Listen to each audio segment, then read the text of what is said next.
A todos y a todas un abrazo bolivariano y un abrazo revolucionario. Yo debo comenzar porque felicitar a Héctor por esta iniciativa. Creo que es bien importante, ¿no? La educación nos atañe a todos y a todas. Y creo que está dentro del contexto de lo que ha venido insistiendo con un gran empeño nuestro presidente Nicolás Maduro, que es el diálogo. El diálogo por la paz y la vida. Hoy mismo va a instalar la conferencia de paz y quiere que todos nosotros abramos las compuertas para que discutamos todos los temas. Yo voy a comenzar por decir, mira, yo creo que las expectativas que genera la educación y lo que la gente espera de la educación está siempre más allá de lo que la educación puede dar. Con la educación somos muy injustos. A la educación le pedimos más de lo que la educación puede dar. Yo le decía a Héctor que el Che Guevara dijo, ¿verdad?, que el fin último de una revolución era la formación del hombre nuevo y la mujer nueva. Simón Rodríguez decía que si queríamos tener república, debíamos comenzar por formar republicanos. Y a la educación le piden que forme al hombre nuevo y a la mujer nueva y que forme republicanos para hacer república. Imagínense ustedes, le estamos pidiendo lo que le pedimos a una revolución, porque toca todos los ámbitos, absolutamente todos los ámbitos. Yo diría que nosotros deberíamos comenzar por revisar los principios de la educación. Si se cumplen esos principios, la educación como un derecho social, para mí eso es fundamental. Porque yo creo que el carácter socializador de la educación, para mí es lo más importante. Porque es lo que permite formar patria. Y por supuesto que eso, el carácter social de la educación, hace que la educación tenga que ser para todo el mundo. Que nadie se quede fuera de la educación. La obligatoriedad como principio es una consecuencia del carácter social de la educación. Lo primero que tenemos que asumir es que la educación es un derecho social. Y por ser social es obligatorio. Y por ser obligatorio debe ser gratuita, porque tú no puedes obligar a nadie si la gente no puede. Esos tres principios, Héctor, son fundamentales. Y eso, desde el punto de vista doctrinario, es lo que hace la diferencia entre quienes pensamos distinto aquí en materia educativa. Porque hay quienes tienen la concepción liberal de la educación y la ubican como un derecho individual. Con mi hijo no te metas. Ese es el concepto individual de la educación.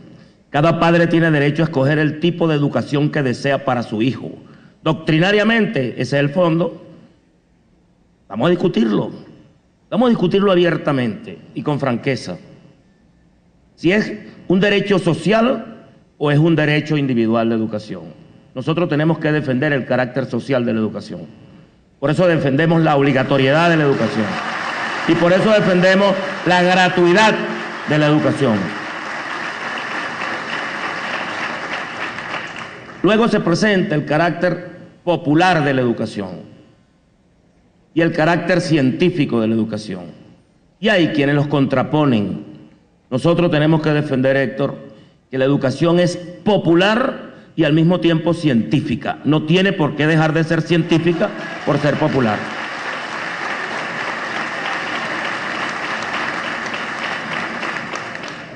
El carácter democrático de la educación. El carácter democrático de la educación tenemos que verlo en dos sentidos. Tenemos que verlo en la universalización del derecho y tenemos que verlo en la participación de todos los actores de la educación en la toma de decisiones dentro de la educación. En dos sentidos. Todos tenemos el derecho a participar en la toma de decisiones en materia educativa, pero la educación debe llegar a todos. Allí está el carácter democrático. La calidad es un gran debate. Yo aportaría una sola cosa, como un elemento fundamental de la calidad, porque lo demás siempre lo vamos a discutir. Pero Yo creo que es fundamental para la calidad la pertinencia, como un factor de la calidad. La pertinencia. La pertinencia. Tú puedes tener un alumno excelentísimo PhD, pero al servicio de quién está. Si tú no ves el momento histórico, nosotros hemos preparado muchísima gente en materia petrolera y el petróleo no lo manejábamos nosotros. ¿De qué vale todos esos técnicos que habíamos preparado en petróleo si trabajaban para que el petróleo se fuera y generara más pobreza en nuestro país? Y eran PhD de universidades venezolanas. Discutamos eso, si eso es calidad. Esa calidad a mí no me sirve, no me interesa. Si la calidad no tiene, sin pertinencia, no hay calidad.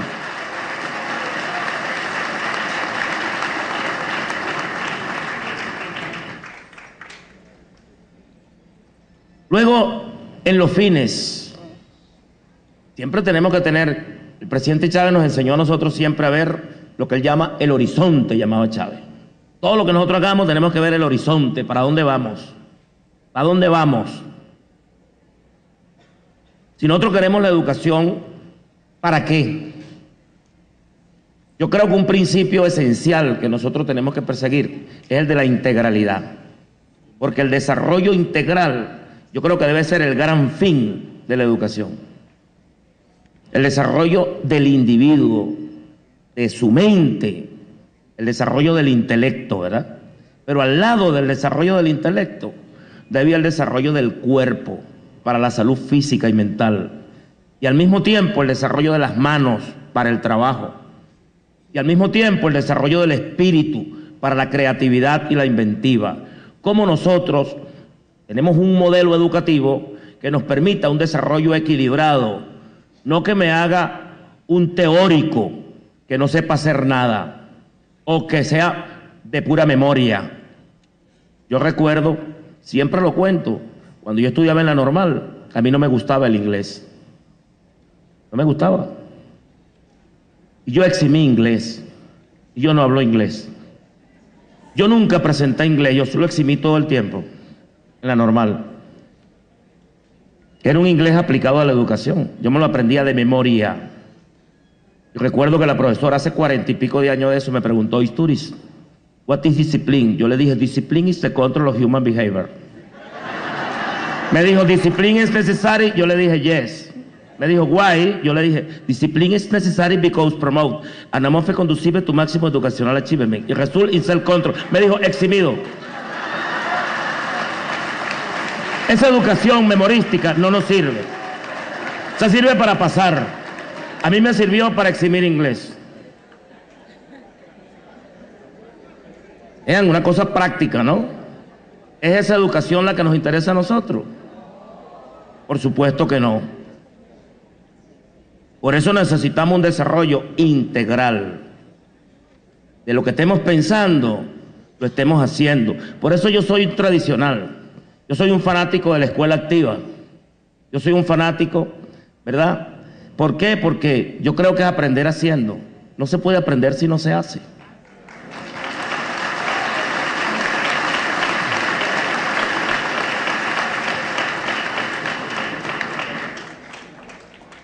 Lo que Prieto ubicó como la nueva escuela, ¿verdad? La escuela nueva. La escuela nueva. Yo creo que nosotros tenemos que pensar siempre en una escuela nueva. Vean ustedes, desde el punto de vista doctrinario, yo soy un fanático defensor del Estado docente, porque yo no creo en la concepción liberal de la educación.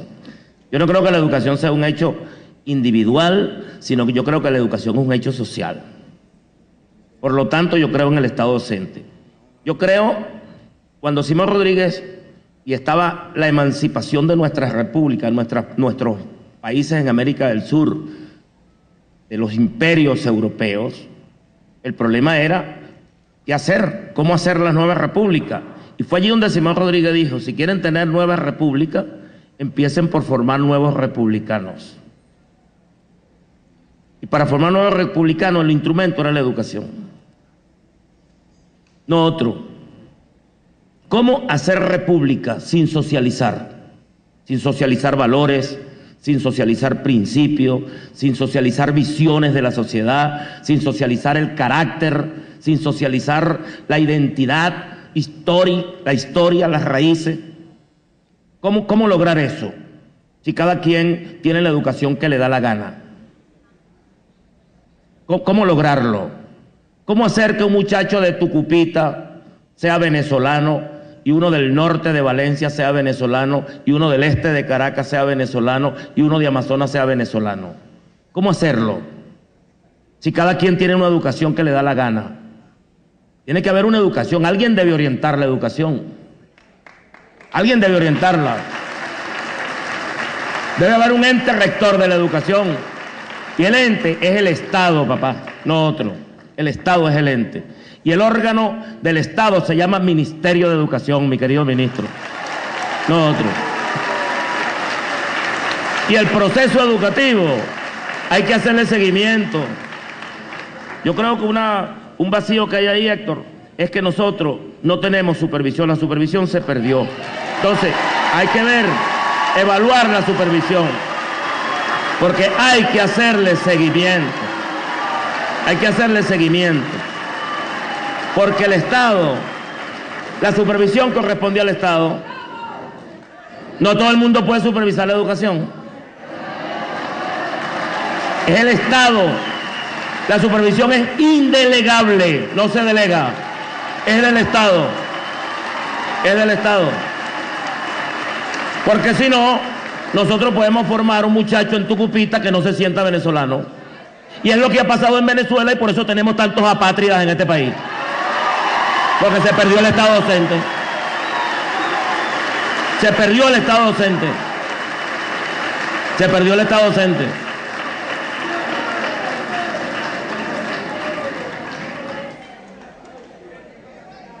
Entonces, para mí, el peso doctrinario es muy importante. Y si yo quisiera estar en un escenario, si pudiera estar en un escenario donde pudiéramos discutir en el marco de la diversidad, pero discutir con ideas, no con gritos, no es que me van a decir negro, mono, feo, no. Vamos a discutir conceptos. Conceptos. Si pudiera discutiera, a lo mejor uno está equivocado, pero yo quisiera que me dijeran cómo todos nosotros somos venezolanos y nos sentimos venezolanos por la educación que recibimos. ¿Cómo? Sin socializar. Porque el gran valor de la educación es que socializa. Y si tú le quitas el esfuerzo de socialización que tiene la educación, la visión individual elimina la socialización, liquida la socialización. Entonces, la educación debe tener un fin. Y el fin tiene que estar muy claro, hay que discutir el fin de la educación. ¿Y cómo lograr ese fin? Luego el papel de la escuela. Porque, ok, a lo mejor me van a decir, bueno, es que eso es escolarización. Está bien. Nosotros vamos a hablar siempre de la educación, pero siempre caemos en la escolarización. Podemos hablar de los medios, nadie va a ser rector de los medios. Esto va a ser muy difícil. Y es difícil ser rector de los medios. Y ahora con las redes sociales, peor. Entonces nosotros tenemos una escuela más débil que antes.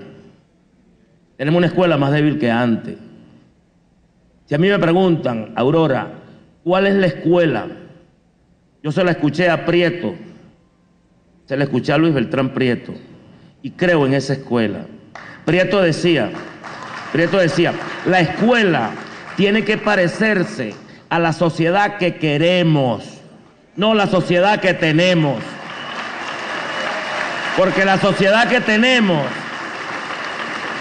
hace que la escuela sea reproductiva, sea una escuela reaccionaria, sea una escuela de derecha, chicos.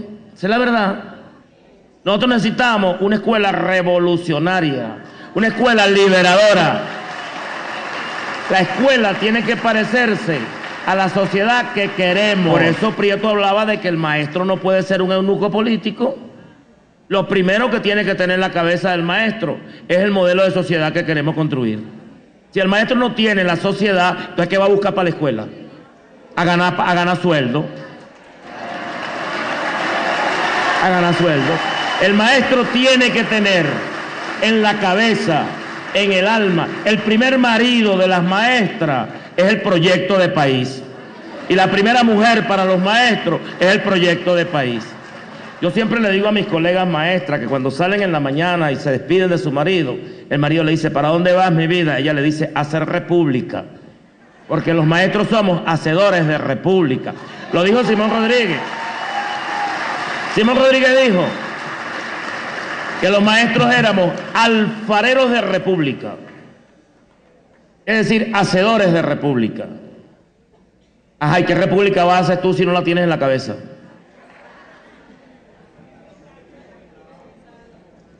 Los principios, las virtudes, todo lo que tiene que ver con el currículum, tiene que ver con el modelo de sociedad que tenemos que construir.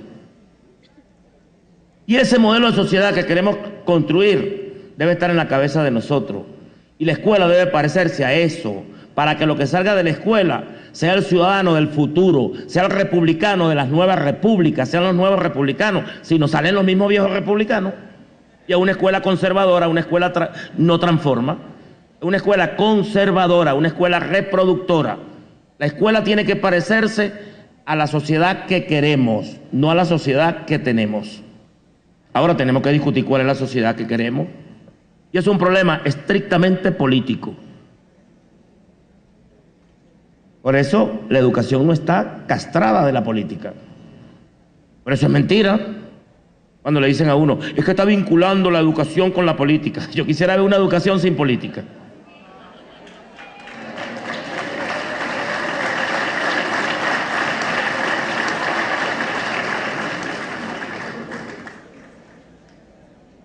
Y eso hay que asumirlo, hay que asumirlo. Nosotros somos un proyecto de país y por supuesto que es aplicarle el Estado docente. Van a decir, mira, que es que están orientando, que es la ideología. No, lo otro es la ideología neoliberal. Con mi hijo no te metas. Entonces la escuela transformadora versus la escuela conservadora. Y esa escuela tiene un maestro. Bueno, yo soy tradicional, yo le doy mucha importancia al maestro. Mucha importancia.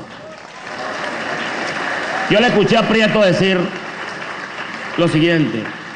Digo, los cambios en la escuela y en la educación entran con el maestro. Si quieres cambiar la escuela y quieres cambiar la educación, cambia al maestro. Pero como no, óyeme, pero como no podemos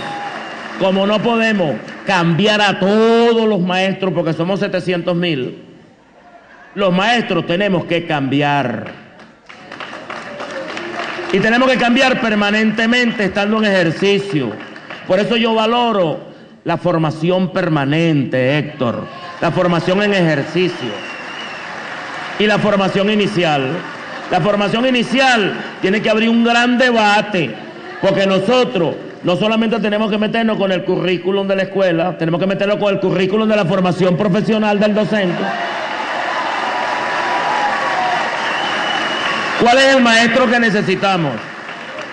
Cuando yo salí del ministerio en ese momento estábamos dando un debate con las escuelas de educación y con el pedagógico. Aquí está la profesora Milenia, que siempre ha sido para mí madre pedagógica, pues me acompañó toda la vida y me ha orientado y me ha apoyado. Y nosotros estábamos en ese momento, Minelia, discutiendo con las escuelas de educación y las escuelas universidades, y había una gran diferencia, pero ya estábamos acercándonos. Hay que discutir el currículum de formación del docente. Nosotros no podemos tener distintos currículum, formando docente a flechazo limpio. Cada quien forma el docente que le da la gana. En nombre de la autonomía universitaria, se forma el docente que le da la gana. Por eso Prieto discutía mucho cuando se hablaba de universidad. Prieto no estaba de acuerdo, Prieto hablaba de la escuela normal superior. Porque la formación del docente debe depender del Ministerio de Educación, no debe estar en el marco de la autonomía universitaria. Y eso no le quita nivel. Eso no le quita nivel. El Ministerio de Educación, como órgano rector de la educación, debería formar los docentes. Mira, lo que estoy diciendo es polémico. Me van a entrar a tabla. Pero es así. Mi experiencia me dice que es así. Es así. Porque yo me voy a encontrar como ministro con un docente formado en una universidad que tiene características distintas formado en otra universidad y características distintas formado en otra universidad. Búscate un docente de la Católica, un docente de Carabobo y un docente de la Central. Son distintos. Y si vamos a UPEL es diferente.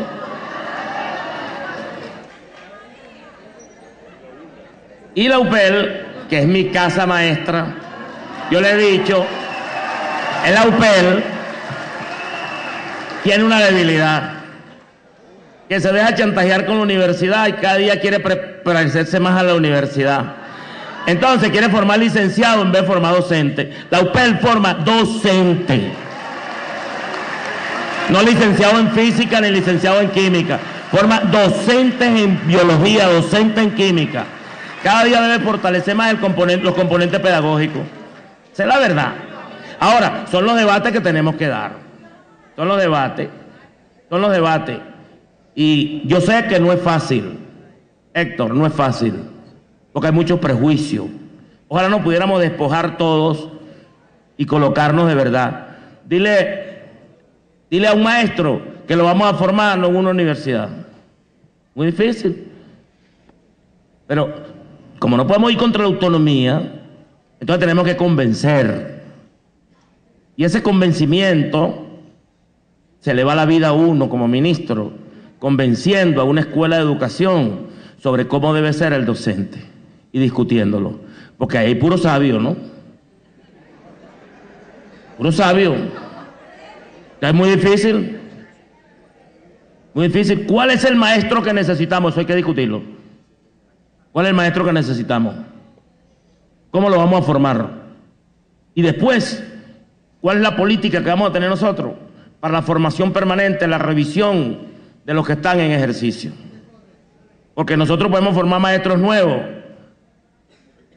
y si no cambiamos a los que estamos sin sacarlo, cada uno tiene que cambiar. Si es verdad lo que dijo Prieto, yo creo que lo que dijo Prieto es verdad, que los cambios en la escuela y en la educación entran con el maestro. Yo le llegué a decir al presidente Chávez, en un momento que, no sé, estaba muy emocionado yo con la educación. Le dije, mira, yo creo que en este momento el soldado de esta revolución somos los maestros. El soldado de esta revolución somos los maestros. El soldado de esta revolución somos los maestros. Yo sí creo en eso. Yo creo que el maestro es demasiado importante. El maestro pesa mucho. Y hoy pesa más. Hoy necesitamos un maestro más formado, hoy necesitamos un maestro más entregado, hoy necesitamos un maestro enamorado. ¿Por qué? Porque el peso mira, si aquí se hizo la escuela bolivariana, fue para contrarrestar el tiempo. Porque lo que te hacían, tú dabas clases en el turno de la mañana y en la tarde lo perdías con la televisión y la calle. Ahora con las redes. Olvídate. Por eso fue que se hizo la escuela bolivariana. ¿Para qué se hizo? Pues para todo el día, para ganarle tiempo, quitarle tiempo a la calle y darle más compañía al muchacho. Y allí se podía parecer a lo que tú hablabas, Aurora, de la escuela de la vida, porque en el turno contrario prácticamente era de actividades que tiene el muchacho. Actividades culturales, deportivas, recreativas, libre, orientado por el maestro, haciendo cosas. De manera que el maestro es muy importante como alfarero. Entonces yo creo que la formación inicial y la formación permanente son fundamentales. Estas son, Héctor, algunas de las reflexiones. Y yo, me disculpan, es que yo cuando hablo de este tema, ustedes saben, me emociono. Y yo sí creo, Héctor, que sería bueno, a pesar de que nos vamos a reunir una vez al mes, conformar algunas mesas sobre algunos temas específicos, que nos podamos meter una encerronita, ¿no? De un día, de 2 días, discutiendo los temas, porque si no, no vamos a poder intercambiar las ideas. A puro internet no sirve. Hay que verle la cara y los ojos a la gente cuando tú dices algo, ¿no? Bueno, muchas gracias, camarada.